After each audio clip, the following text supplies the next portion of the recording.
because people are just too stupid to figure things out. So they both decided to go and take this route. Of course, the Republicans were less progressive. They were Democrat light, progressive light. Then Reagan came in and said, whoa, whoa, whoa, limited government. Remember this concept? Then, of course, Reagan stopped, and then we just went right up here. Here's the Republicans. Here are the Democrats. See the choice? It's why the Republican can say, yes, I'm going to do what's right for the Republican Party. Vote for the Democrat. There's no difference between the two. This is what happened. The Tea Party happened. This is the point that everybody is missing. We were upset as Republicans, as conservatives. We've been upset with the Republican Party this whole time. We think they've been wieners, quite honestly. This is the Tea Party moment.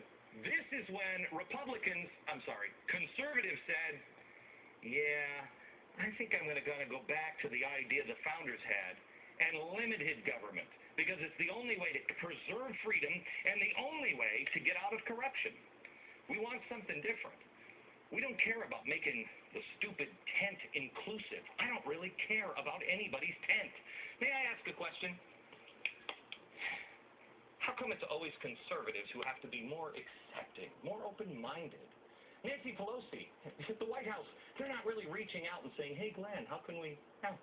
No, it's only me that's bullheaded. It's only you that's pig-headed and won't do anything as destroying America. Not them. Just you. Seems to be always one direction. Does anyone think that Nancy Pelosi is reasonable and reaching out to people? Or how about Barack Obama? I don't want the folks created the mess do a lot of talking. I want them just to get out of the way so we can clean up the mess.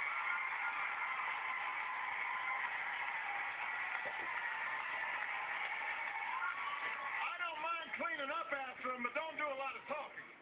Wait a minute, I got to... He was a senator before he became president, right? Yeah, I'm pretty sure he voted for TARP and everything. Anyway, our tent needs to get better and bigger. Yeah. And by the way, if becoming a demagogue or ideologically pure hurts your party, then can you explain the success of Barack Obama and Nancy Pelosi? They're the biggest ideologues out there. It is progressives right now who are kicking America's butt. The progressive Republicans and the progressive Democrats. It's the other voice that doesn't have any say in anything. Look, I don't care what God you believe in. I don't care what you eat. You want to be a big fat fatty? It's sweet. Come join me. You want to be somebody who's paper thin and doesn't eat meat? Fine. I don't care what car you drive. Leave my freedom alone.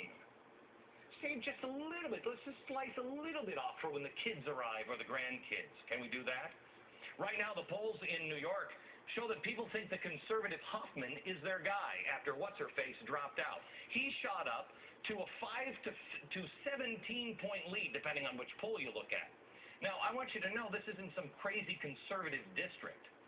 The people in this district have a more negative opinion of Republicans than Democrats. They have a slightly negative overall opinion of Sarah Palin, and she publicly endorsed Hoffman.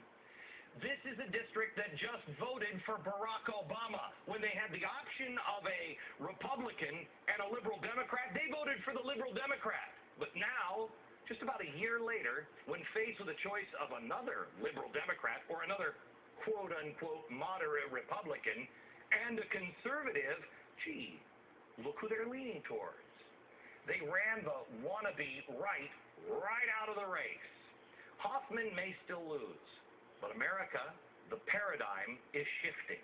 This isn't a message to the Republicans. This is a message to everybody in Washington. If you're not listening to the people, you better listen up. Hoffman wins or loses, it doesn't matter. If the political parties don't hold themselves accountable, don't stop the out-of-control spending, those who love me, those who hate me, those who love Sarah Palin, and quite frankly, those who would like to put her in a cave with a really hungry grizzly bear will vote all of you out. Because we still have this cute little idea that we, the people, are in charge of this country. Not SEIU. Not any of your special interest friends. You see, gang, in Washington, the party is over. In the 1990s, I was on the radio warning people about Osama bin Laden, not because I was some super smart genius. I just listened to the man's words. I really believed him. But that wasn't the top of the priority list in America. No. We were dealing with the fat interns and the definition of is, and I, like the rest of America, went back to sleep on the terrorist threat. On 9/11, we experienced a feeling we had never had before. When the buildings and the markets and our economy came falling down around our ears, we realized, oh my gosh, our country isn't unsinkable. We came on that day to the understanding that this republic is fragile. Here we are now, a decade later.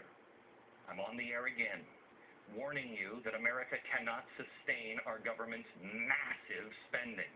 The system will collapse if they continue down this progressive path.